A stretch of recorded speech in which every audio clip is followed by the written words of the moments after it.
और आइए अब खबरों को विस्तार से जानते हैं। सबसे पहले अयोध्या का रुख करेंगे, जहां अक्षय नवमी के शुभ मुहूर्त पर 14 कोसी परिक्रमा रात 2:16 से प्रारंभ हो चुकी है। हालांकि इस बार कोरोना है, तो ऐसे में कुछ नए नियम हैं जिनका पालन करना होगा। तो प्रशासन ने लोगों से अपील की है कि जहां तक संभव हो अपने घर में रहकर ही धार्मिक अनुष्ठान करें, और असर भी देखने को मिल रहा है। तो संख्या देखकर आप अंदाजा लगा सकते हैं। अमूमन इन परिक्रमा मार्ग पर भारी भीड़ लोगों की नजर आती थी, लेकिन अब कोरोना काल है तो स्थानीय लोग ही परिक्रमा करते नजर आ रहे हैं, और काफी कम संख्या इस बार हो गई है। और जगह जगह कोविड हेल्प डेस्क बनाए गए हैं, लोगों का टेम्परेचर चेक किया जा रहा है।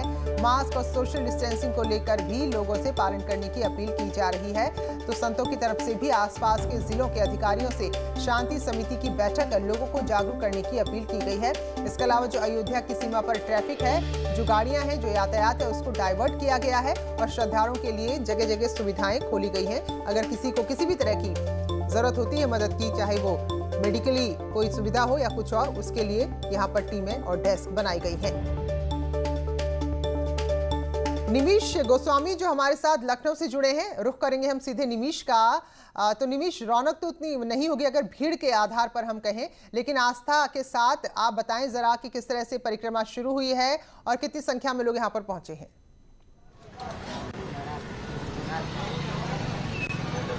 प्रीति, अगर भीड़ की बात करें तो बिल्कुल सही कहा आपने कि भीड़ इस बार उतनी नहीं है जितनी अन्य वर्षों में। पिछले मेले में रिकॉर्ड 20 लाख लोगों ने अयोध्या में परिक्रमा की थी, लेकिन आज की बात करें तो हजारों में गिनती है इसकी। लेकिन उसके बाद भी आस्था पर जो परंपरा है उसका निर्वहन का जो जिम्मेदारी है वो अयोध्या के लोगों पर थी, और अयोध्या के लोगों ने उसको बखूबी निभाया है। पूरी अयोध्या के संपूर्ण जिले के लोग अयोध्या के यहाँ पर दर्शन पूजन कर रहे हैं। सुबह से ही अयोध्या तट पर पहुंचे, सरयू पर स्नान किया और वहां से फिर उन्होंने 14 कोसी परिक्रमा उठाई है। रात्र 12 बजे से क्रम प्रीति चल रहा है और लगातार 2-4 जो सोशल डिस्टेंसिंग जो अपील प्रशासन कर रहा था उसका असर है कि लोग छोटे छोटे जत्थों में हैं, मास्क लेके चल रहे हैं। साथ ही जो लोग हैं, जो श्रद्धा है वो भारी है, नंगे पैर 14 कोसी परिक्रमा बहुत बड़ी बात है। ये अयोध्या की संपूर्ण परिधि में होता है, तो ऐसे में जो दूरियां हैं वो भी पर्याप्त है, लेकिन इसके बाद भी बच्चे, बूढ़े, जवान सभी हैं और जय श्री राम के नारों के साथ लोगों ने परिक्रमा शुरू कर दी है। राम की नगरी इस समय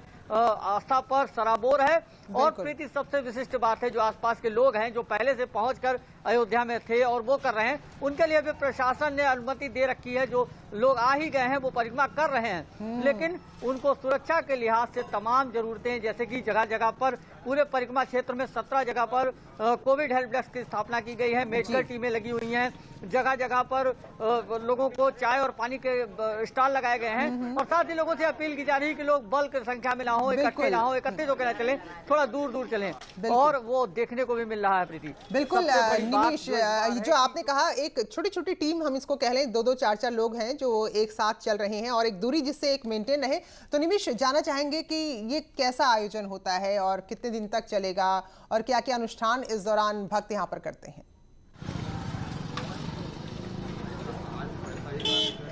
प्रीति, अगर परिक्रमा मेला जो होता है ये इसमें कार्तिक माह में पड़ता है और अक्षय नवमी के पुण्य तिथि पर 14 कोसी होती है। देवोत्थानी एकादशी पड़ेगी 25 तारीख को, उस दिन 5 कोसी परिक्रमा होगी। 14 कोसी परिक्रमा अयोध्या के सांस्कृतिक सीमा के अंदर होती है। 5 कोसी परिक्रमा भगवान राम की नगरी अयोध्या धाम के सांस्कृतिक सीमा के अंदर होगी। मान्यता है, जो धार्मिक मान्यता है, जन्म मरण से छुट्टी मिलती है, मुक्ति मिलती है, और साथ ही लोगों के जितने कदम, जितने पग वो लोग परिक्रमा पथ पर चलते हैं उतने पापों का नाश होता है। तो ऐसे में तमाम धार्मिक मान्यताएं हैं, लोग मनोकामना पूर्ति के लिए करते हैं, अनुष्ठान पूर्वक इसको करते हैं। अब आज अगर आप देखा जाए तो आज 2:16 पर प्रीति यहाँ से परिक्रमा स्टार्ट हुई है, जो कल दोपहर बाद अपराह्न 3:08 तक चलेगी। इसके बाद अगले दिन 25 तारीख को भोर से ही देवोत्थान एकादशी के दिन पंचकोसी परिक्रमा होगी। उसमें भी अयोध्या की जो अयोध्या धाम है, जो राम की नगरी है, उसके परिधि की बिल्कुल निमिष। तो इस बार विशेष भी है क्योंकि राम मंदिर का निर्माण शुरू हो चुका है। हालांकि कोरोना की वजह से भीड़ यहाँ पर कम नजर आ रही है। बहुत बहुत धन्यवाद अयोध्या से जुड़ने के लिए निमिष हमारे साथ, और जो जानकारी आपने दी है तो देखिए जरा, छोटे छोटे दल हैं, छोटे छोटे जत्थे हैं जिसमें लोगों को जाने की प्रशासन की तरफ से अनुमति दी गई है और ये जो अनुष्ठान है वो चलते रहेंगे। तो देवोत्थान की बात अभी कर रहे थे हमारे सहयोगी, तो देव दीपावली है जिसकी छटा अगर आपको देखनी हो तो बनारस में आप चले जाइए, लगता पूरा स्वर्ग उतर आया है। तो इसी विशेष दिन प्रधानमंत्री नरेंद्र मोदी वाराणसी आ सकते हैं और ये पहला अवसर होगा जब देव दीपावली पर प्रधानमंत्री अपने संसदीय क्षेत्र में होंगे और यहां संध्या में जो दीपोत्सव है उसमें भी शामिल होंगे। प्रधानमंत्री का कार्यक्रम हालांकि अभी तय नहीं हुआ है, उसे अंतिम रूप नहीं दिया गया है, लेकिन प्रशासन ये मानकर तैयारी कर रहा है कि प्रधानमंत्री नरेंद्र मोदी देव दीपावली के अवसर पर वाराणसी आ रहे हैं। अयोध्या में भव्य दीपावली मनाने के बाद योगी सरकार काशी की देव दीपावली को भी दिव्य बनाने जा रही है। खुद सीएम योगी आदित्यनाथ इस बार देव दीपावली पर मौजूद रहेंगे, लगभग उनका कार्यक्रम तय है। और ख़ास बात यह है कि इस बार काशी के सांसद और देश के प्रधानमंत्री नरेंद्र मोदी भी इस देव दीपावली में शामिल हो सकते हैं। तो फिलहाल देव दीपावली काशी का सबसे बड़ा आयोजन होता है जिसकी 84 के 84 घाटों पर जिसकी महिमा दिखाई देती है, जिसकी तैयारियां दिखाई देती हैं। और इस वक्त हम जो प्रमुख कार्यक्रम होता है वो दशाश्वमेध घाट पर होता है, जहां पर ये जो आप देख रहे हैं लकड़ी का ढांचा, ये इंडिया गेट बनाया जाता है जहां पर शहीदों को जो है श्रद्धांजलि दी जाती है, शहीदों को जो है सम्मान, उनके परिजनों को सम्मान दिया जाता है। और यहाँ से ये जो आप तस्वीर देख रहे हैं, यहाँ पर सप्त ऋषि जिसे कहते हैं कि मतलब जो सप्त ऋषि आरती होती है, यहाँ पर 7 अर्चक आरती करते हैं। ये जो 7 चौकियाँ होती हैं यहाँ पर आरती करते हैं। और ख़ास बात ये होती है कि देव दीपावली के दिन उनके साथ देव कन्याएँ भी होती हैं। तो 7 अर्चकों के साथ देव कन्याएँ भी होती हैं और काशी की वही पुरातन जो सभ्यता, संस्कृति और परंपरा है उसका प्रतिबिंब दिखाई देता है। तो यहाँ से ये जो इलाका होता है, यहाँ पर जो भी दर्शक होते हैं वो होते हैं। और सामने जो आप ऊपर ये इमारत देख रहे हैं, यहाँ पर जो अतिथि होते हैं वो बैठते हैं। तो प्रधानमंत्री नरेंद्र मोदी के इस बार देव दीपावली में शामिल होने की पूरी जो है जिसे कह सकते हैं कि संभावनाएं हैं। कुछ खास और तैयारियां हैं जो इस बार योगी सरकार करने जा रही है। उनमें से एक तैयारी ये है कि यहाँ से आप जो ये इलाका देख रहे हैं, आप दशाश्वमेध घाट से राजघाट व पुल वाला जो आप इलाका देख रहे हैं, यहाँ पर राजघाट पुल और जो भैंसासुर घाट के आसपास इस बार जो है लेजर शो भी होगा। तो लेजर शो में शिव की जटाओं से निकली गंगा का आपको लेजर शो के ज़रिए वो कहानी दिखाई जाएगी, वो महात्म्य बताया जाएगा, वो किस्सा बताया जाएगा कि कैसे शिव की जटाओं से गंगा धरती पर अवतरित हुई। साथ ही साथ शिव से जुड़ी हुई जो हमारी पौराणिक कहानियाँ हैं, महादेव से जुड़ी हुई जो पौराणिक महत्व है, उनको भी लेजर शो के ज़रिए दिखाया जाएगा। ख़ास बात ये होगी कि आमतौर पर जो भी देव दीपावली के कार्यक्रम होते हैं वो घाटों पर इस तरफ होते हैं जहाँ से रास्ता होता है। तो ये जो आप पूरा रास्ता देख रहे हैं राजघाट तक, और चाहे यहाँ से इस तरफ 80 घाट तक, तो वहाँ पर अलग अलग संस्थाओं द्वारा आयोजन होते हैं। और पूरे के पूरे घाट यूँ लगते हैं जैसे कि पूरी दीपमाला हो और दीपों की रोशनी से माँ गंगा यूँ नज़र आती हैं जैसे कि माँ गंगा के गले में मोतियों की माला हो। तो वो अद्भुत अकल्पनीय नज़ारा होता है जिसको देखने के लिए, जिसको अपनी यादों में कैद करने के लिए न केवल देश से बल्कि विदेशों से भी बड़ी संख्या में सैलानी पहुँचते हैं। आप ये समझ लीजिए इसका आलम कि ये जो बजड़ा आप देख रहे हैं, आमतौर पर ये बजड़ा 400-500 रुपये में जो है एक आदमी होता है और छोटी नाव पूरी की पूरी 500 रुपये में बुक हो जाती है। लेकिन उस दिन एक एक बजड़ा 1.5-2 लाख रुपए का जाता है। पिछली साल एक एक बजड़ा 5-5 लाख रुपए तक का गया और छोटी छोटी नाव करीब 20-20 हज़ार रुपये में बुक हुई। तो ये पूरे का पूरा यहाँ पर नाव लग जाती है और यहाँ से देव दीपावली का नज़ारा देखा जाता है। तो इस बार जो खास होगा वो ये कि इस बार न केवल गंगा के इस तरफ बल्कि गंगा घाट के उस तरफ रेती उस पार भी आयोजन करने की तैयारी है। यानी कि जो काशी के भव्य दिव्य घाट हैं वो दीपों की रोशनी से कैसे जगमग होंगे, कैसे अलौकिक लगेंगे, ये पर्यटक रेती के उस पार जाकर भी देख सकेंगे। अभी तक घाट यहीं पर रहते थे लोग, तो जो एक नज़ारा होता था घाटों के सौंदर्य का, वो नज़ारा इतना खूबसूरत नहीं दिख पाता था क्योंकि लोग इसी तरफ रहते थे। तो इस बार वो अलौकिकता भी दिखाने के लिए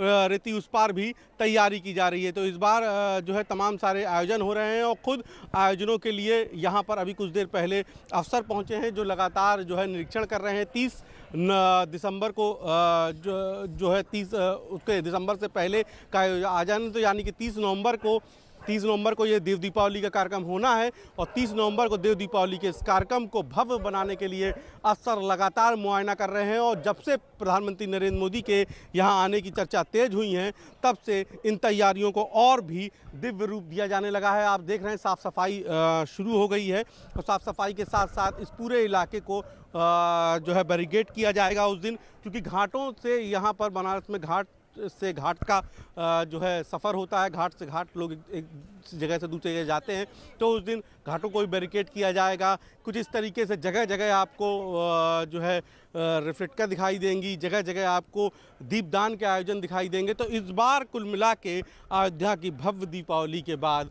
काशी की देव दीपावली को भी दिव्य बनाने की तैयारी शुरू हो गई है और खुद प्रधानमंत्री नरेंद्र मोदी इस बार कार्यक्रम में सीएम योगी आदित्यनाथ के साथ शामिल हो सकते हैं। कैमरा पर्सन पंकज सिन्हा के साथ उपेंद्र द्विवेदी, न्यूज़ 18 वाराणसी।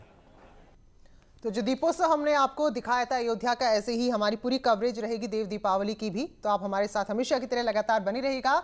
बहरहाल अब धीरे धीरे रौनक कई जगह लौटने को चल रही है। 8 महीने बाद अब विश्वविद्यालय और कॉलेजेस भी आज से खुल रहे हैं, तो ऐसे में जो परिसर हैं वहां पर अब चहल पहल और छात्रों की चहलकदमी एक बार फिर से नजर आएगी और फिजिकल क्लासेस की भी छूट होगी। हालांकि अगर लखनऊ विश्वविद्यालय की बात करें तो शताब्दी वर्ष समारोह है, जिसके चलते 25 नवंबर तक फिलहाल कोई क्लासेस नहीं होंगी और 25 नवंबर के बाद यहाँ बाकी विश्वविद्यालय की तरह क्लासेस शुरू हो जाएंगी।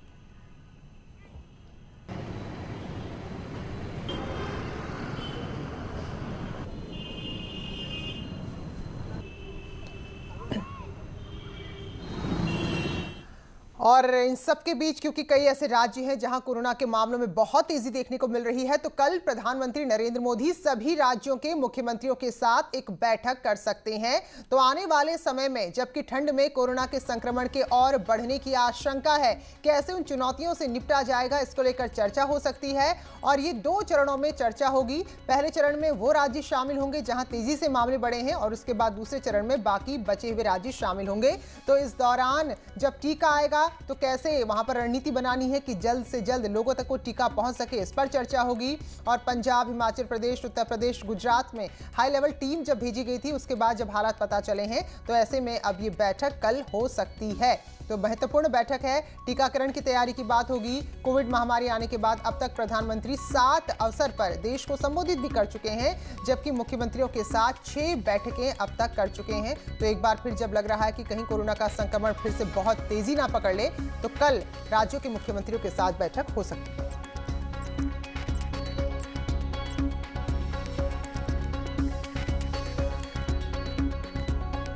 और वहीं उत्तर प्रदेश की हम बात करें तो सबसे बड़ी आबादी वाला राज्य है, तो ऐसे में मुख्यमंत्री योगी आदित्यनाथ लगातार फुल एक्शन में है। और यही वजह है कि सर्दी के मौसम में कोरोना संक्रमण के फैलने की आशंका के मद्देनजर मुख्यमंत्री आज अपने आवास पर आयोजित कार्यक्रम में 14 कोरोना लैब का उद्घाटन करेंगे, क्योंकि ये लग रहा है कि आने वाले समय में और ज्यादा टेस्ट होंगे तो और ज्यादा लैब्स की जरूरत पड़ेगी। तो ऐसे में पहले से ही तैयारी की जा रही है और एक साथ 14 कोरोना टेस्ट के लैब की आज शुरुआत होगी मुख्यमंत्री योगी आदित्यनाथ द्वारा।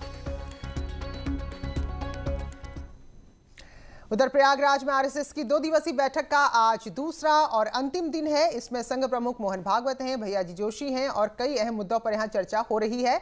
इस बैठक में राम मंदिर के दिव्यता और भव्यता को लेकर जन जागरण पर तो चर्चा हो ही रही है, साथ ही लव जिहाद, धर्मांतरण रोकने समेत कई विषयों पर 8 सत्रों में मंथन हो रहा है। तो कल भी चर्चा शुरू हुई थी और आज जबकि दूसरा और आखिरी दिन है, तो वहीं चर्चा को आगे बढ़ाया जाएगा।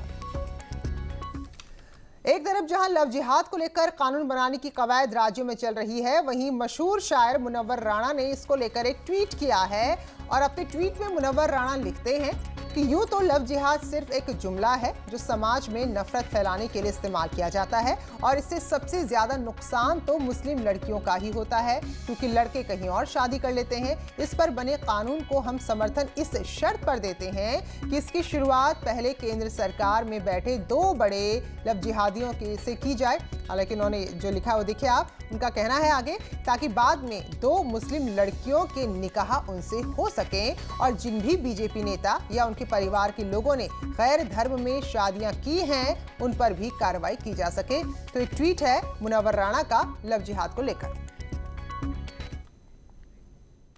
और फिलहाल यहां पर एक छोटा सा ब्रेक ले रहे हैं, लौटेंगे जल्द ही।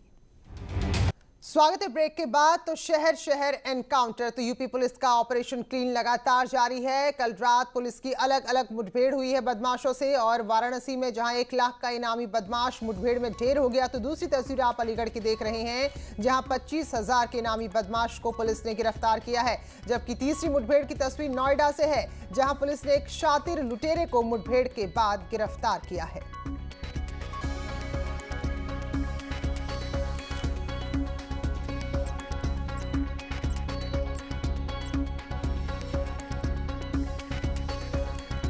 चलिए तो वाराणसी वाली खबर आपको पहले बताते हैं, जहां पुलिस को बड़ी कामयाबी मिली है और 1 लाख के इनामी बदमाश को मुठभेड़ में मार गिराया है।